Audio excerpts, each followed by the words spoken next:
ہماری اس تفصیلی master class میں خوش آمدید سیکھنے والوں۔ آج کے اس وضاحتی سیشن میں ہم انگریزی گرامر کے ایک بہت ہی اہم حصے یعنی ان، آن اور ایٹ کے درست استعمال کو مکمل طور پر سمجھنے والے ہیں۔ اور صرف یہی نہیں بلکہ ہم ان چالاک امتحانی دھوکوں کو بھی بے نقاب کریں گے جو اکثر مسابقتی امتحانات میں طلباء کو الجھا دیتے ہیں۔ تو قلم اور کاغذ نکال لیں کیونکہ ہم بہت ہی آرام سے اور پوری تفصیل کے ساتھ ایک ایک چیز کو نوٹ کرتے ہوئے آگے بڑھنے والے ہیں۔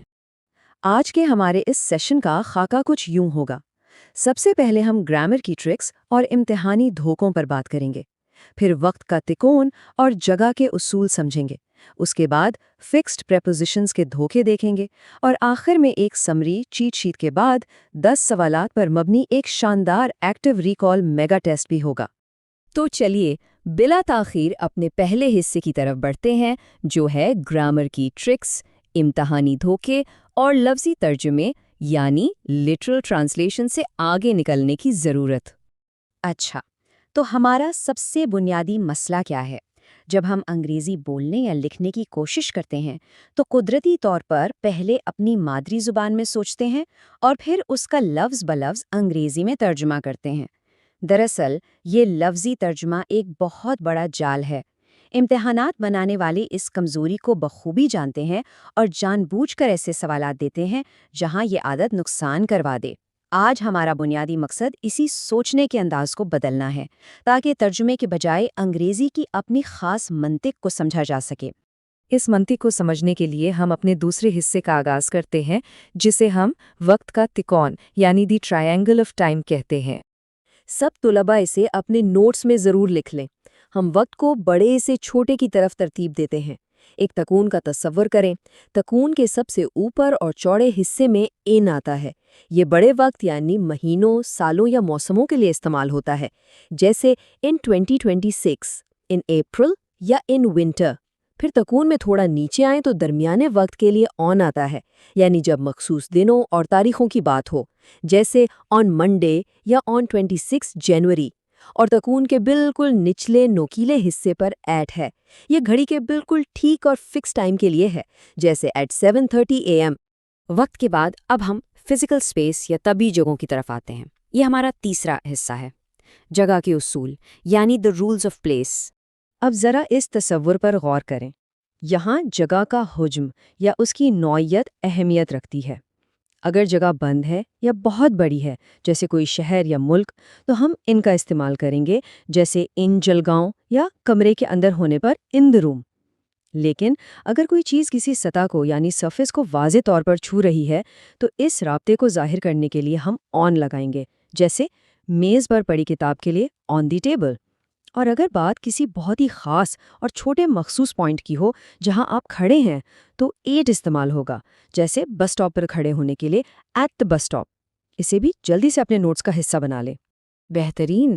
اب ہم اپنے چوتھے اور شاید سب سے اہم حصے میں داخل ہو رہے ہیں، فکسڈ پریپوزیشنز اور وہ امتحانی دھوکے جو ممتحن استعمال کرنا بے حد پسند کرتے ہیں۔ ایک بہت عام جال پر غور کرتے ہیں جس میں اکثر لوگ پھنستے ہیں۔ فرض کریں ہم کتوں سے ڈرنے کی بات کر رہے ہیں۔ اردو میں لفظ سے آتا ہے تو ہمارا ذہن فوراً فرام کا سوچتا ہے اور ہم افریڈ فرام ڈاگز لکھ دیتے ہیں۔ یہ بالکل غلط ہے۔ یاد رکھیں، انگریزی کا فکسڈ اصول یہ ہے کہ جب بھی خوفزدہ ہونے کی بات ہو تو افریڈ کے ساتھ ہمیشہ آف آتا ہے، فرام کبھی نہیں آتا۔ صحیح جملہ صرف اور صرف افریڈ آف ڈاگز ہوگا۔ اسے رٹ لیں۔ اسی طرح ایک اور عام غلطی دیکھیں۔ ہم اکثر کہتے ہیں کہ کوئی شخص ریاضی میں اچھا ہے۔ اب میں کا ترجمہ ان کر کے گڈ ان میتھ کہہ دینا بہت آسان اور قدرتی لگتا ہے، لیکن یہاں انگریزی گرامر کا اصول سختی سے کہتا ہے کہ کسی بھی مضمون، کھیل یا کام میں اپنی مہارت کو ظاہر کرنے کے لیے ہمیشہ گڈ ایٹ استعمال ہوگا، تو درست جملہ ہمیشہ گڈ ایٹ میتھ ہوگا۔ تو سب سے اہم بات یہ ہے کہ کچھ فکسڈ جوڑوں کو بالکل ویسے ہی یاد کرنا پڑتا ہے جیسے وہ ہیں۔ یہاں ترجمے کی کوئی منطق کام نہیں آتی۔ مثال کے طور پر لسن یعنی سننے کے لفظ کے بعد ہمیشہ ٹو آتا ہے، جیسے لسن ٹو می۔ اسی طرح جب کسی کو اس کی کامیابی پر مبارکباد دینی ہو تو لگتا ہے کہ فور آنا چاہیے۔ لیکن صحیح فکسڈ جوڑا کنگریچولیٹ آن ہے، جیسے کامیابی پر مبارکباد دینے کے لیے کنگریچولیٹ آن سکسیس۔ ہم نے کافی کچھ سیکھ لیا ہے۔ اب ہم اپنے 5ویں حصے یعنی 2 لسانی سمری چیٹ شیٹ کی طرف آتے ہیں تاکہ ان تمام اصولوں کو ایک جگہ محفوظ کیا جا سکے۔ امتحان کی رات دہرائی کے لیے یہ اصول بہت کام آئیں گے۔ چلیے ترتیب وار دہراتے ہیں۔ نمبر 1، مہینوں اور سالوں کے لیے ان، دنوں اور تاریخوں کے لیے آن اور گھڑی کے بالکل ٹھیک وقت کے لیے ایٹ استعمال ہوتا ہے۔ نمبر 2، بڑے شہروں یا بند جگہوں کے اندر ہونے کے لیے ان، جبکہ خاص مقامات یا اسپیسیفک پوائنٹس کے لیے ایٹ لگائیں۔ اور نمبر 3، جب کوئی چیز کسی سطح کو واضح طور پر چھو رہی ہو تو ہم اس کے لیے آن کا استعمال کرتے ہیں۔ کیا ہم نے یہ سب لکھ لیا؟ بہت خوب۔ اور اب ہمارے امتحانی دھوکوں والے اہم ترین اصول۔ نمبر 4، ہمیشہ افریڈ آف کا استعمال کریں، کبھی افریڈ فرام کی غلطی مت دہرائیں۔ اور نمبر 5، کسی مضمون یا مہارت میں اچھے ہونے کے لیے گڈ ایٹ ہوتا ہے، گڈ ان نہیں۔ ان 2 سنہری اصولوں کو ذہن نشین کر لیں۔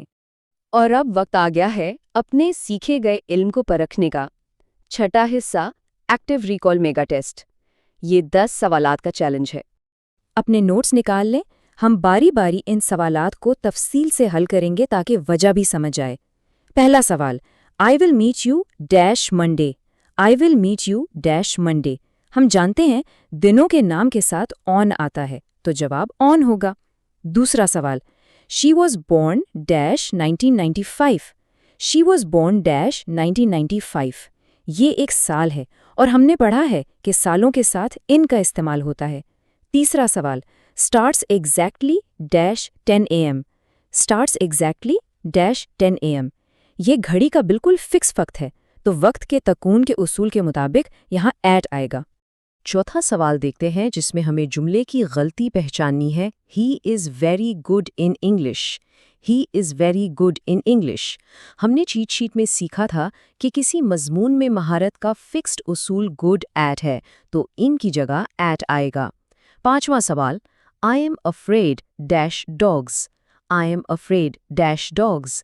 ذرا سوچیں، بالکل ٹھیک، afraid of یہ ہمارا پختہ فکسڈ اصول ہے۔ چھٹا سوال، books kept dash the table۔ books kept dash the table۔ یہاں کتابیں میز کی سطح کو چھو رہی ہیں تو سرفیس یا سطح کے اصول کے مطابق یہاں آن آئے گا۔ اپنی رفتار کو یوں ہی برقرار رکھتے ہوئے 7واں سوال دیکھتے ہیں۔ listen dash your teacher۔ listen dash your teacher۔ Fixed جوڑا یاد کریں؟ جی ہاں، listen کے ساتھ ہمیشہ to آتا ہے۔ 8واں سوال، we live dash Maharashtra. we live dash Maharashtra.